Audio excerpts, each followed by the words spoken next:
titi alo suafa manu malo i o vai, le atua Abramo, le atua Isaako, le atua Iakob. Mai la wata au se ia o mai nei tu la fiafi e whamanu o mātou loto, mātou lolo whaiva venga, malo wa au la vea i o lo wa au taita, i o lo wa au whaalolo i lunga o tamata. Mātou te whaftai tali mai e sa i ngā luenga, mātou fo i sa i whane le ngata i leo lo wa inga, sa fola fo i lo wa inga i lunga o penga te whailangi mātou te whaftai le alu o lo tala le leile le i le mana o le nganga pa ia. Ia mātou wala auru poka lamero nei a fiafi. Mātou te talo. Mātou te whaia fua le ia pe a whaia unua i mātou malau wanganga pa ia. Fio mai lau wanganga pa ia tau to lua mai mātou. I uatu mea uma i louvi ingona o Iesu. Amen e ma amen. Ia mori le ngā whaaftai nei wa e ngole. O le afiafi na utatou mau i le lofu maleanga lei o le atua manatu fo e nau tali mai tu te mwhaiva mga aluenga o a o ngā le whanau. Ia maso o sa matata sa whawhia ngai ma le whanau o le atua. Ia nei vaenga o le asolo i eileanga le lei o le atua i fo i rana polo whasoa soa mata ngofi. E ala i le taita inga le anganga pa ia i lauso i fua ma lo ola. Ia bi ia le li. Tato i fo i le tu la o le tau langa afiafi. Whātalo whatuai i so staffa mo me ele tātou polo kalambe sa e sifo i mātou matonga. Whātalo whailo pa ia malo malu le ainga o le whātotua le tino keriso. Fia e whaalongolongo tātou o i teimi au matainis tangata e whaalongolongo e moni alea fionga le atua. E iei o naso, e o mai ei le onge. Ele o se onge i se fia ai. Se onge i se mea ai i po se fia i. Ai onge ona ole. Mua le eise a fionga pa ia le atua. Ia le ali. Ei al tus pa ia tau te onge a. Moni am wha maoni tātou te le toi whatalia isi. Stein po sisi aso eo o mai ei le onge lea. O leo wa ia te tātou le onge. Hallelujah tinana iei tus pa ia. Ia ele fia tangata e whaitau. Iel tus pa ia, ele fia le tangata e whalongolongo iai. Nā leo sāla. A whaina leo sāe te whalongolongo e mala launga le whaifi au. O leo langa whaia ina lo tātou o langa. Ni ia le li. O leo langa whaia ina la vale me ia ilso i fua mo tātou o langa. Nangone me neta o le mea ai. A whaifa to ai leo sā. O le ala se malo si o le a umaua. O le a se malo si o le a e maua. Le a tau te fuafua ina i le mea ai. Ile mawhaiana, ele ai le vai aso atoa, ai le aso mafua, ai le aso lua, ai le aso lulu. Taimi uma e te ai taiwha lua, taiwha tolu le aso. O le tūma ia o le tangata e vai ato o saumani whalawa, ai. Ma la whawhea la le awhionga pa ia le atua, e te le fia tau mawha i le awhionga le atua. A o le i tū le a tātou te maua i whaamorianga le langi ma le ola i whaavau. O lo tātou whaitau le awhionga pa ia le atua. Ia ilenga lei o le atua i lau whaanonga le i tū aso ma ia pa ia tu le whaamorianga le atua. Ni ia le li. Ina ia awane i onge oe, awane i onge a. Awane i whaongea i tātou. Ia whai tātou, hallelujah, ma mea fia e peon whai mea o le tātou whaola o la o mea ai o le whai o le whina ngalo o le tātou tapa au o i le langa.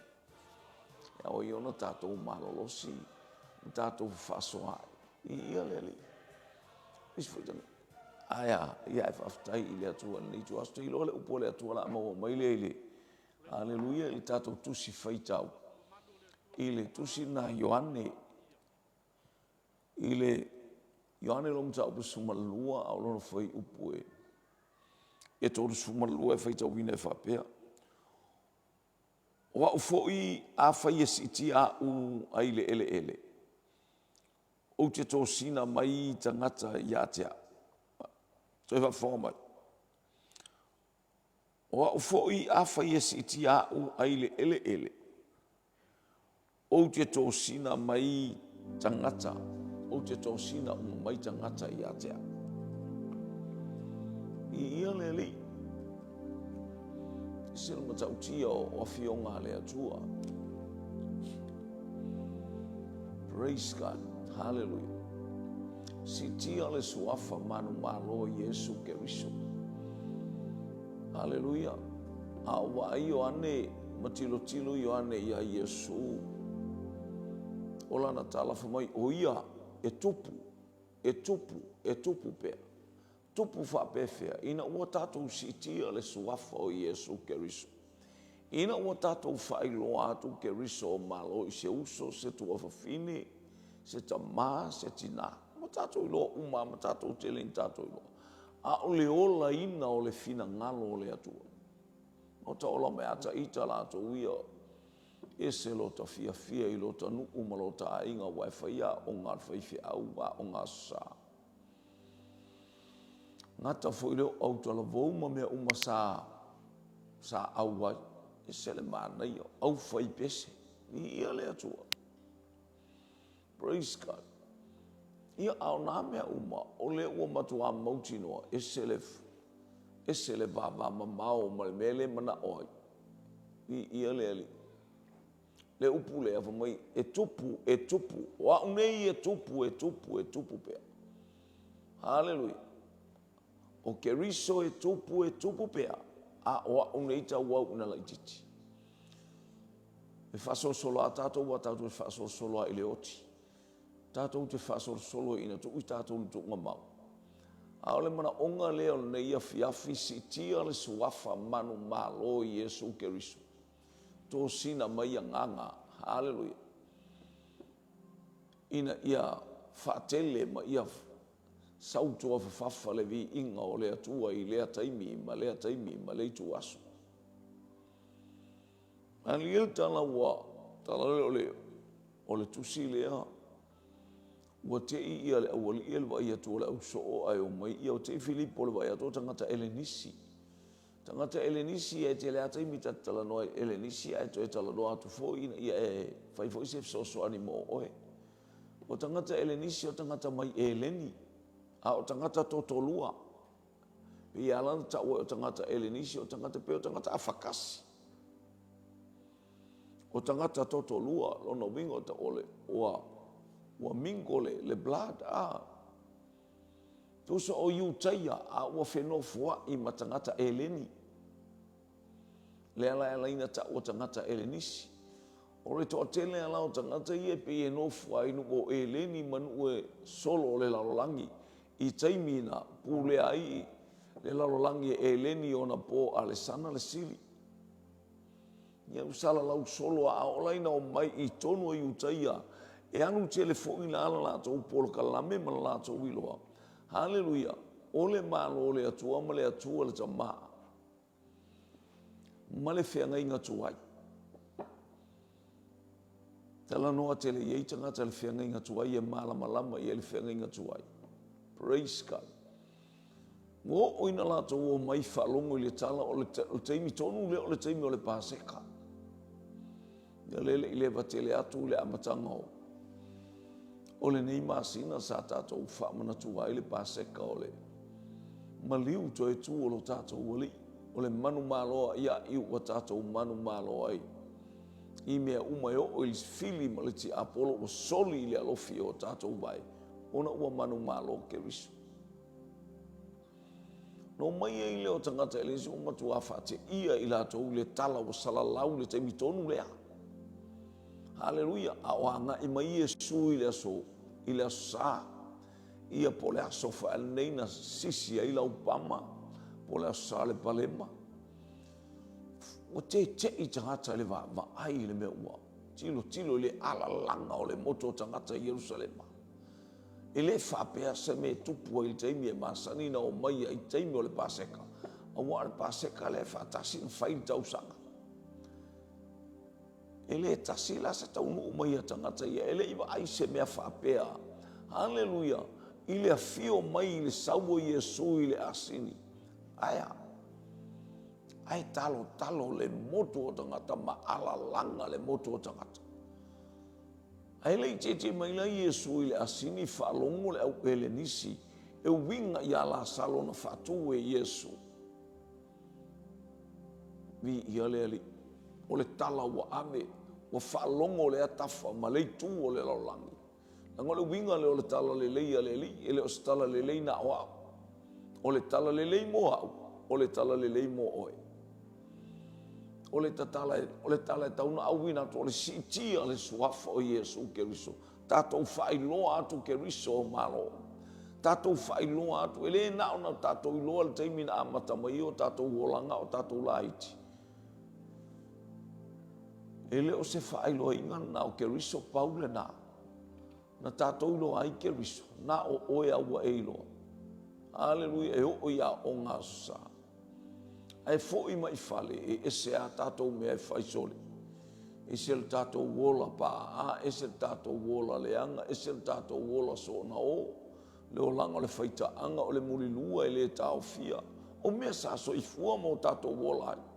Sa whapea tatou o le whainga le o le mea alu i le lotu foi mai, pule a oi lau skai. A o wa ina atu le la ainga, ma whaile palau vale a. O te whai o te mori mau ate o e sole. O lo wa ingole ainga e tupu mai to tonu o meo le palau vale. O lo uti na sole makaukia sole. Ai o le aise I e le aise o loto mata ngō fie le mata unu. E iei le au fai pese le au masani aia. Ai ei foi le au fai pese tina. E pe e mi mita le lo matu ai o le te whape ia la atu I tina. O le pese wa sauni e tina. O le o loko. O le manga onga o lo kinga. Ia whaapea aku kangaka. Ila ule vai.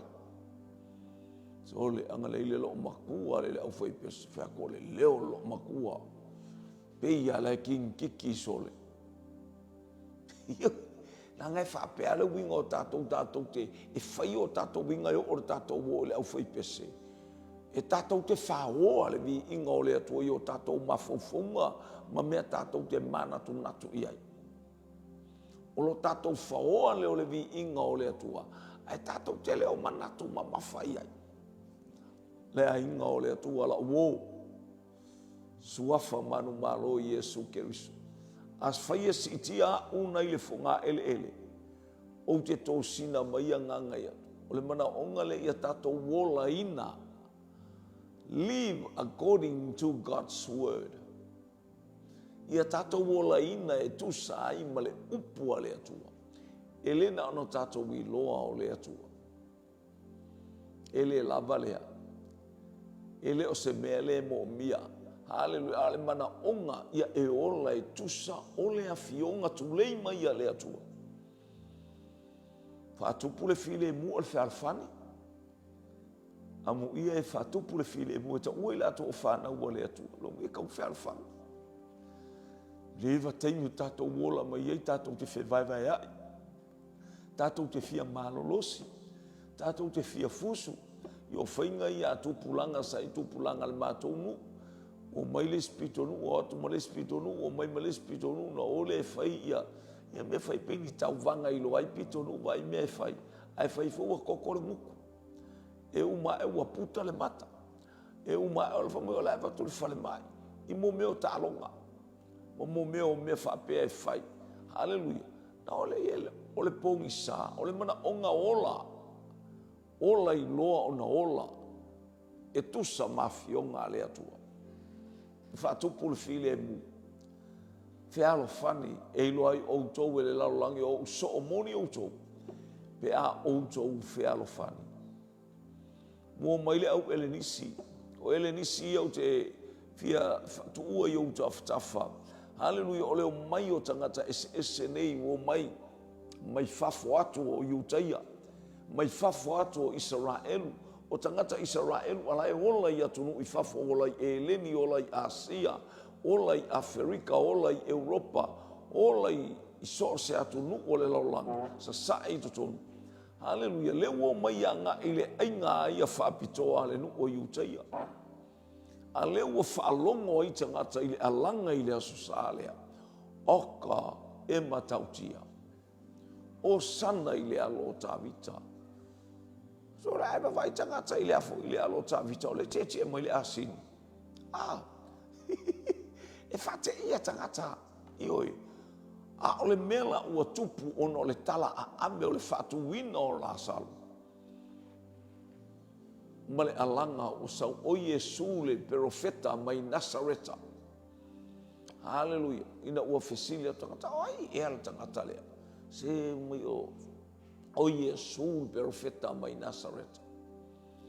Haleluya. Vi ia le li. Wa ala langat o sana ile alo tabita.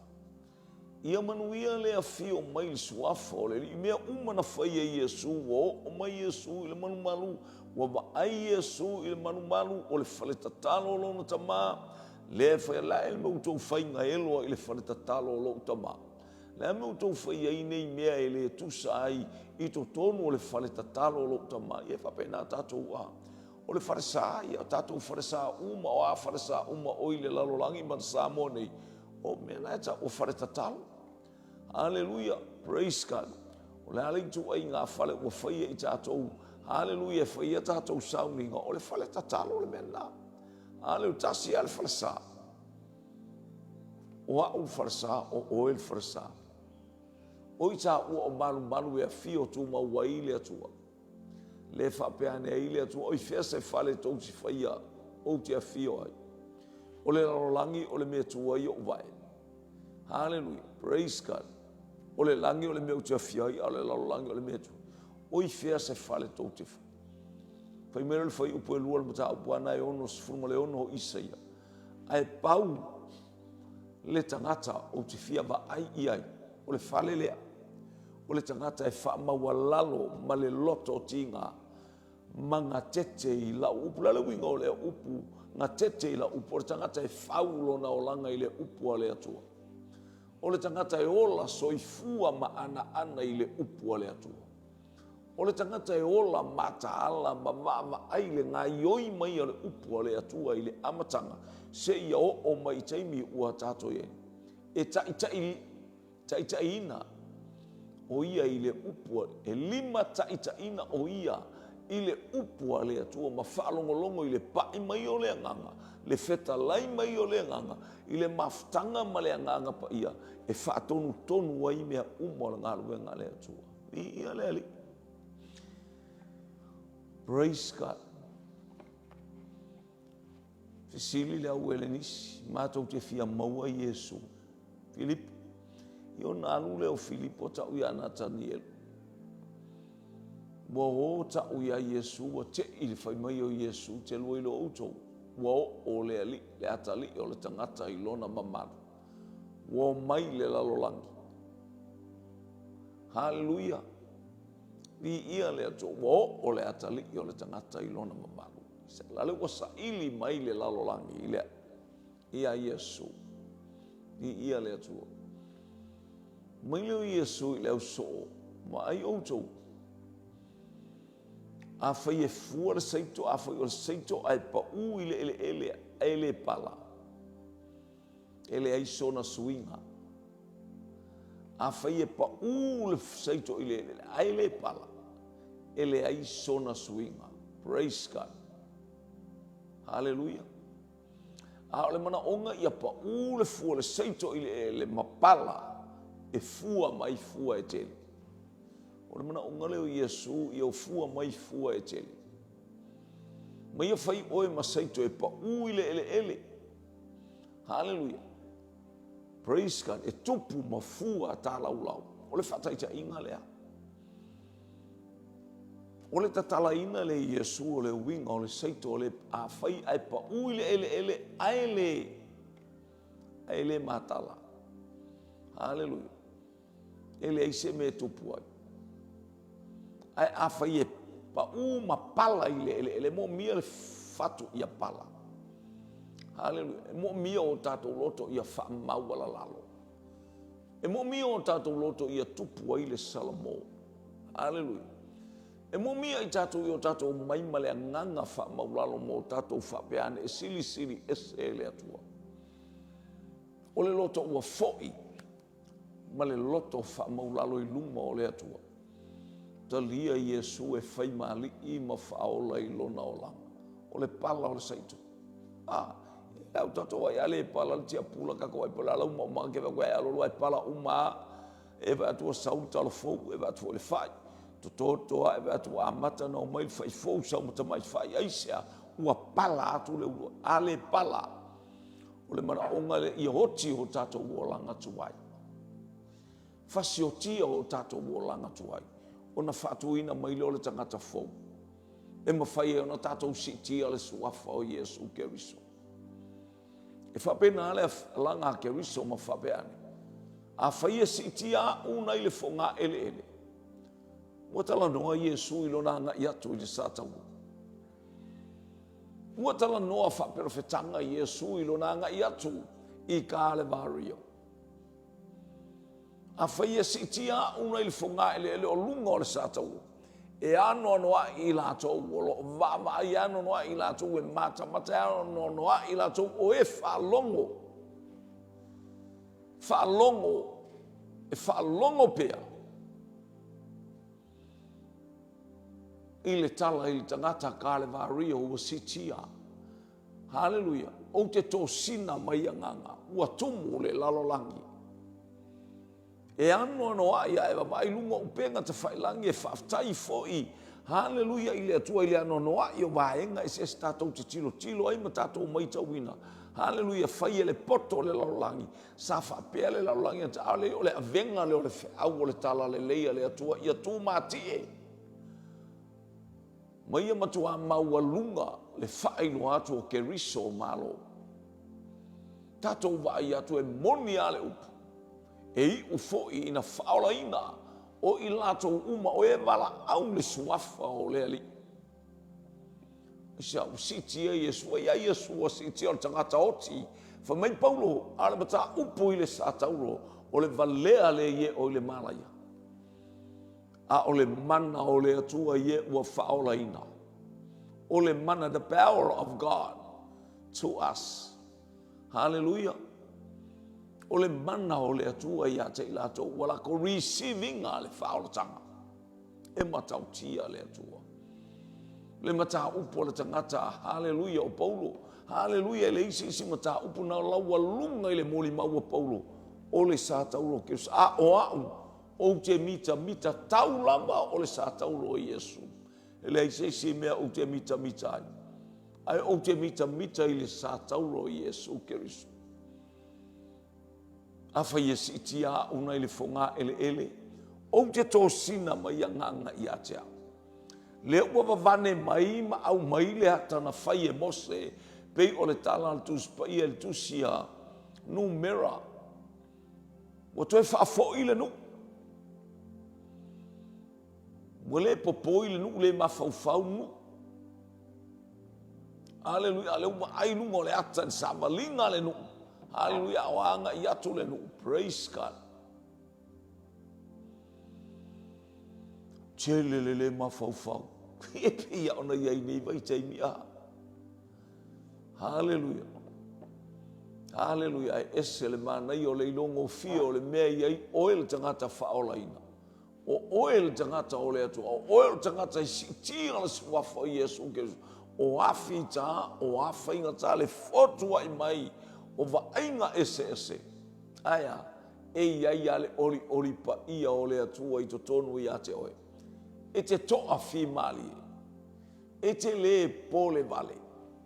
Aisea, ua o ina I tātou I mata upu. Haleluia o le fina ngalo lo tātou tapa au oile langi. Mua whale tonu le nuu le latou savalinga, tele le latou le mafau. Ese ala tau talau fai upu I le atua, au ina mai noe le atua. Haleluia, o ngata, utia I le nu. Haleluia. O utia e ngata o le pai ka ngaka oki le mea.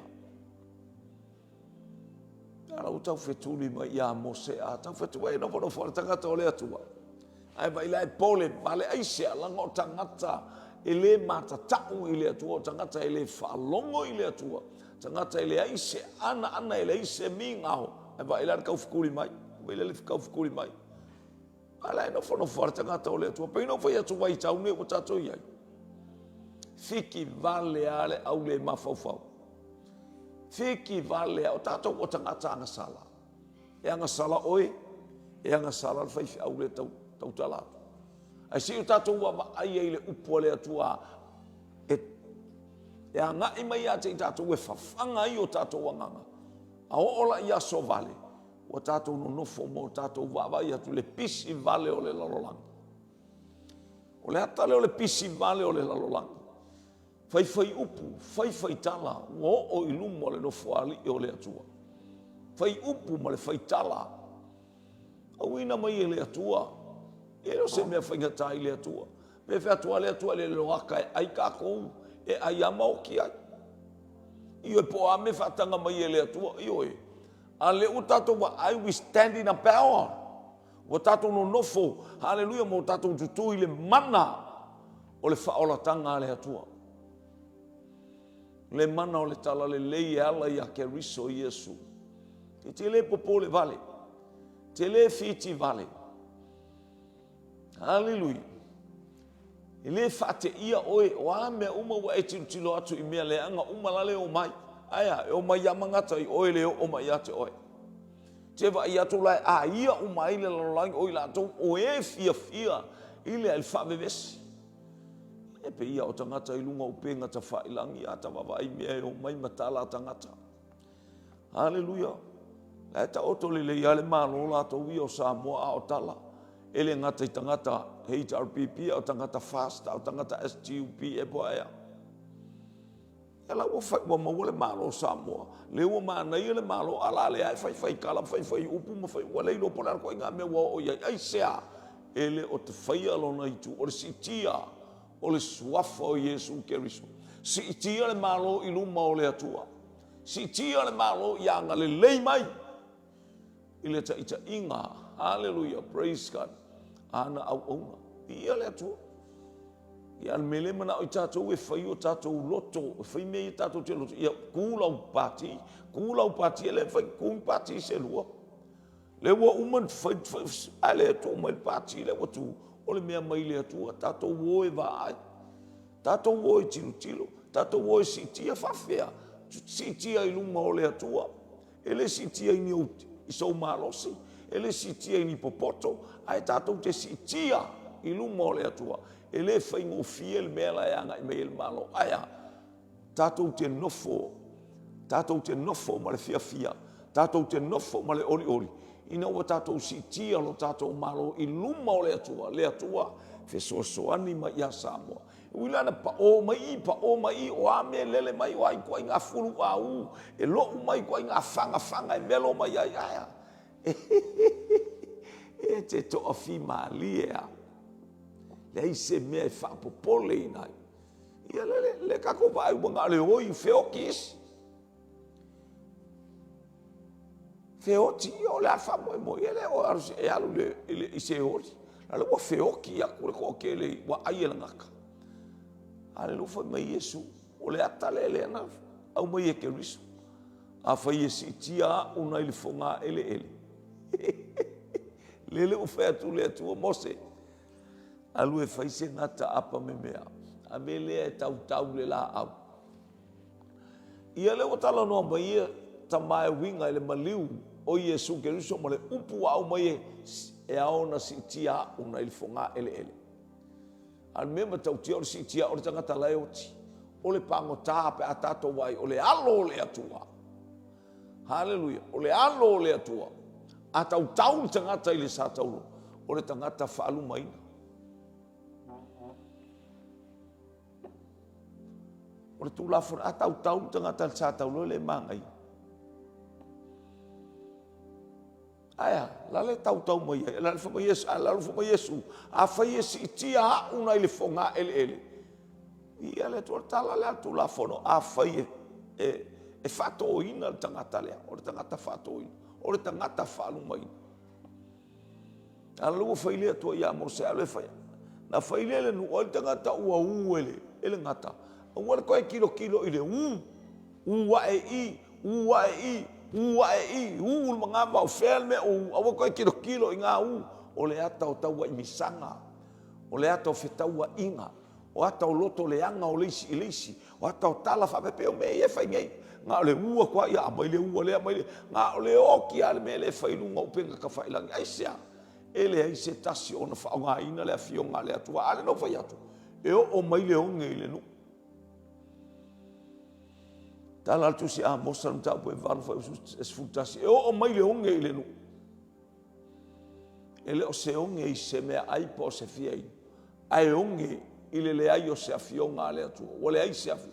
Ale o tato wai ti ngana i ai tuspa ia. Ai matua le malama wa tili ai le tau fai tau. Wa tili ai le tau wa i misa. Wa tili ai le tau wa i loto. Wa tili fe loto le angai. Ai sea. O le fasala na le atua ia te oe. Fasala ia te au. Fasala ia te ila tau. O uma o e le o e ino. Ya, si tia le suafo i esu. Ala le faita wina o le afiong pa ia le. O le upu lea le atua e. O le upu lea le atua e. E whamasino hoi tātou. Lea. Ale o ile i ele upu lea. E o mai le ongi. Ele o se ongi i se mea ai. Lea le tele. O kautus pa ia. Faula la i solo mai tonu o whare loa. Lale pai tonu o whare tusi ai kale si aia. O ka wati li tupu le ongi. Leanga na profesai, na profeta mai ai, haleluia, le tuspa ia, o le mea o mai, o le whaita ua tuspa ia, ai whai le poto o le tangata, whai le malosi o le tangata, whai le ata mai o le tangata. Le leua sisi e mose i lunga le ngata, a ua to e tilo iai, a ua to e tilo le manua, ai tilo, na ua o le tangata, le ngata tu mai le, uma na whaatonu e mose, a ua le ngata, o tele le tangata oti. Tātou te whatai ta ile mea ua oti atua i nei tangata. O le whai atua o le atua, a wara toi wa ai i le u, a wara toi wa ai le manua, a whai te le malama le ua whamalama ia te oe, e le anganga pa ia te oe, le ua watu e le anganga pa ia te oe, o le ua le ngata o tau e misanga. Misa i, e anu e mawha o le awala ki koe sau e koe whai le misa, e ki kilo ai le misa lea, se i kau e masui o mea nā le whianga inga tuai, maka i le maka, ngifo ni ngifo, kau i masui. Iesu ulau whaola mai a le pala le whatu, a le oti le tangata tuai, e le popula o mata wha le anganga.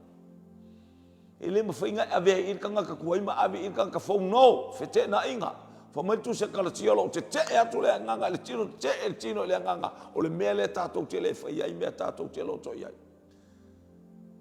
tau pi inga fo ele na fai angelu ma Jakopo wrestling kau pi la pi Jakopo tau fai me Jakopo to fa angelu le fa mai tu se kala tiolo te ele tino ile nganga te mai ile nganga ile tino alo fo mo tus awoto te faia mea to te loto ia ai fa longo ile mea fina ngalo le tu mutato fa le mo fa to mo tato ele tu ea wa ile ngata pe a mo tus e peru mata upes sfuma lua lon fa upelua wa fi tama finga ta wa ve singa ma mea umalo hanga mai yo ma ia o to va ia tu ia Yesu ti nga fi tama fi ta ya tilo ia Yesu ni ia le tu ia ko fa ia la le bele o kia le pai ele ka ko pai ko fa pe ka ko o ani fa fi ta u le tupu lo ai ngon fa fi ta u e tupu lo e kalesia e tupu tu tonu nga luenga tiu te mafaiva mea uma tatou te ia. Keep on looking and focus to Jesus. Va ia tu ia Yesu. Ole o latanga, he's our salvation. Ole fa o latanga mo tatou. Ia le o fiu le ngaka ai o fiu ngaka ai ala tilo atanga ala ku ko lo vai ai mel vai o me tu tupu. Ai se ole po mai le si ala fu mai Yesu tu ia le si ala fa. E u mai lima le it's mai le masolea itu uma le fakale se uma ama papangi le ai se la wa masani ya Yesu wa masani le upo le tua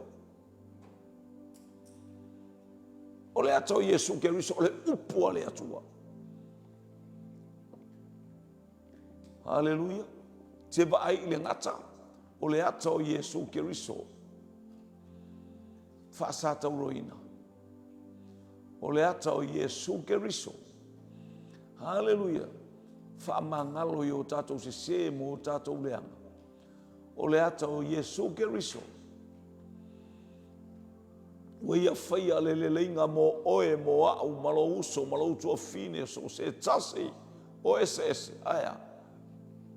O ia le nā, ia le atu. Ia le ua mai Iesu. O foi pe a whai si tia o le whonga ele le taimi o le tusi e Ioane, le whape mai e Ioane le mta upe tolu e alfa i pasu whana e whape mai. O foi a whai si tia una ele whonga ele, o te tō sina uma mai a nganga i ate. Mta upe sfuru whai upe sulua. Hallelujah, praise God. Ia le ali. O le mana onga leo Iesu ta si tia Iesu ilunga. Fiu.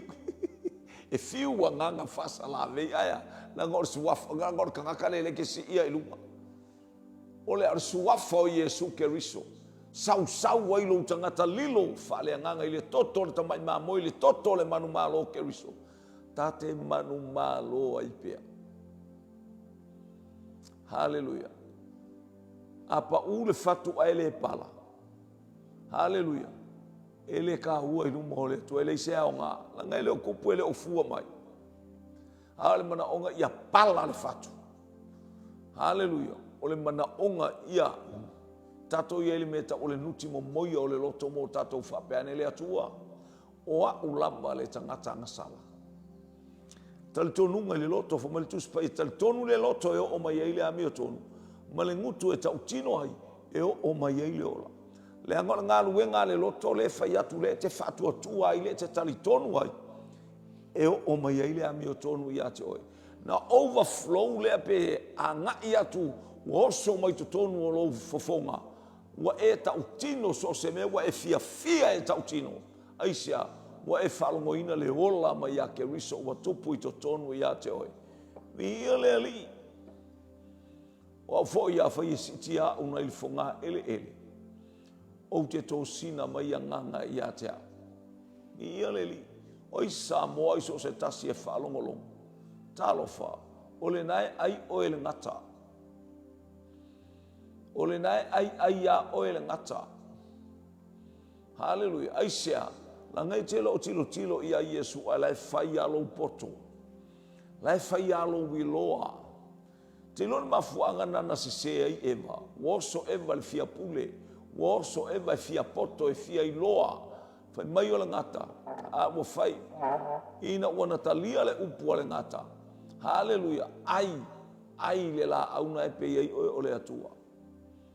Mo e fea lua i e pei o le atua. Te le popole i le atua. I le iso wamba i le atua. I le iso mingau i le atua. Alo anga i mai le aso. Hallelujah. Ele o toe mamau. O tātou wa ai watu lai mea uma, watu tupu mea uma. E o i mea uma watu tupu i le lalolangi. E le ngata i le atafa ma le itua le ke lope i kontineta o atu nu umalo losi o le lalolangi. Wa o mai lava i ate i tātou. Hallelujah. Ale mana ongale e mo mia ia pala le fatu. E mo mia ia whamawala lalo o tātou lotu. Matanu mia o tātou tangata tuai. Ina ia tupu mai le fatu lelei. Ina watanu mia Keriso, o le ato o le baptisonga le anganga pa ia. O le ato o le baptisonga i pene whamai o le tusia Roma le mta upe ono, al upe tolu ma le lima. Hallelujah. O le tanu mia o le baptisonga le o Keriso, o e ala ilona tanu mia, malana to e fatu ina mai. A fai watanu mia i tātou o tātou tangata tuai, i le maliu o Keriso. E le to e fatu tu mai e i tātou e Keriso, ha i le ola e whawawamu. Sa molo watunu u le ainga o le whatotua, le ainga o Keriso i le nei afiafi. O le whasongana o le nei afiafi. Ia i le anga le lei o le atua, ia i le pai o le atua, ia mafuta atu le anganga o le atua, ma pai atu. Yesu Keriso lava. Wa ia whetala a whai tātou te sitia, sauta o e sitia so a whai Yesu. Ta te hoi fia, ele te le sau fo ia te au. Aru e pese se lotu I lau fale. O le mele I wale pepe sea o e tātou tangata mātua ua pese e tamaiti le lotu. Mo fai mea tātou te loto ia I lea taimi, ma lea taimi ma pupu ia I o tātou loto. Lea imos tātou mafo oi ena tausi mai lea so atoa. Wala walolo e tale, sau e kale, e kakalo I lea tua, alofa mailo umai, alofa mailo ukale, alofa mai ngai, io, kale, ai lo ka, e kele sau whamanu lea tua. Ai kele alulu ai whapea ia o e tamā, la whaila upu I luma lu, ia alofa mai sa utala, wala kele I o ka whama walulunga, a whai o la kou ka usia le ngu, po la kou whaia meo na ngu, e laku wa manga, e reku ua I lea tua le whamoe moe, ngā laku wa ma fau se me le ika I le iusola, saulo amoki lo I luma le whonga le ngu, ioi. E le whapena, le mana onga o le atua, le mana onga o le atua, ia nofo file mu, e le whakwae oso attack kanga inga wa ika, ia. E sila fia e le atua ula ngona ma umanatu, e alaku le whonga ale auloku, haleluia, mo e laku malo mafau woki I le o le woki I ki a kongo le o hako inga me wa e fuafuanga e whanga ai le maka o le whaifi au, le wa e laku ma oe. E le mana o I lea me te whai. Tātou si tia le suafa manu malo o Yesu Keriso. Me uma tātou te anga I tātou te whasanga iai. O Yesu la mana whetalai. O le awa fio I le langi o te awina mai a te autou le poloa ingo fau. E loa autou wile lo langi o so o moni autou. Pe autou whearafani. Si tia le suafa o Yesu Keriso. Lift up Jesus. Lift Jesus high. Lift the name of Jesus. He's our Savior and our Lord. Give God the glory and honor. Hallelujah. Ya whamanulo na suafa e whawau. Tato yeli nei a fiafi. Upua Yesu, tala mai tangata wa ngai mai le lalangi. Mai Yesu ua whaalia le mamalu o le atali o le tangata. Wa o mai le mamalu I le atali o le tangata. Au, pe si tia o le whonga ele, pe si tia o le whonga ele. Tau te wa ai o tō sina mai anganga. Awa ua whaamasino ina le ali o le nei lalangi o ai Satan. Tasi tia le suafa I Yesu Keriso I ngā luenga uma tātou te whaia. Wa mea uma tātou I nei vai tau lo wa inga. Tā wa ai le ngata awa te wa ai le utia. Tā wa ai a Keriso awa te wa ai le misa, awa te wa ai fitau wa inga. Awa tātou te wa ai fitoso inga. Pete muli fua oi le stangata. Se mea whainga tāna lo walu tau muli I tāla le stangata. O le mea e alua I le stangata e te alua ai. Ma ai oi wa tofu tātou ma le mawhauwhau. Tofu I tātou ma le anganga. Tofu I tātou. Hallelujah ma mea umai whamasino ina taito atasi I luma o le atua. Tau ne whamanu ia le atua ia te oil nei a fiafi. Mana batu le atua ma ia. Hao ngā ia te I tātou lana fionga ma mana. Mana batu le nganga pa ia talia Yesu e whai mali I ma whaola I lo wolanga. Tātou talo ai fia talo nei talo le whaolotanga. Hallelujah, ai fia mo mia le whaolotanga. Whatever time source taimi tātou te talo le whaolotanga. Tau tino o oil tangata sala. Lau whatai te atua le talo le te talo ma tāta talo ai. Pawhtai te mai lau upu. Pawhtai te mai lau whaolotanga. Pawhtai te maona o Yesu Keriso. E moni lava o lea suafa. E tupu pea. Lona mamalu. A oa ue tau au ina ititi. Oa ue tau au ina lea ise mea. Mala au ia te oe. Oa ule tangata angasala. Pa mangalo mai lau auna le tangata angasala. Manava mai oi se manava angafou. Pa I mai se pa I fou. Tai ilo ulima I lau whaolatanga. E ala I le taita inga le anganga pa ia. Iai ume umau te whaia I louvi inga Yesu. Whaftai lau whaolatanga. Whaftai lau toto pa ia. Talia oe whai mali I ma whaola I lo uolanga. Mātou te tālo le nei a fiafiala ia Yesu. Ta mā whamunu ia le ekalesia, whamunu ia utangata, Whamanuia so se tasi o whalongolongo I lunga upenga te whailangi, so se tasi fo I onofo mawawa I ate ora o wala au I ate oe, tele utia ua utia I mātou e ngata o nganga whasala vei o ti Apollo. Ti Apollo mana au, o ule ale ngata I le o langa marasoi fua utangata. Ala mātou te talo, wawa I atu o mātou mata e ala I lau upu, I o mātou te pā e pe o la tāwita, whasanga e o mata I maua, e o mai ai lo ufeso soani. Ke riso oe ole olatanga, pa I mai o tangata I le nei afi. Amen, amen, amen. To God be the glory forever and ever. Amen. Pamunuia le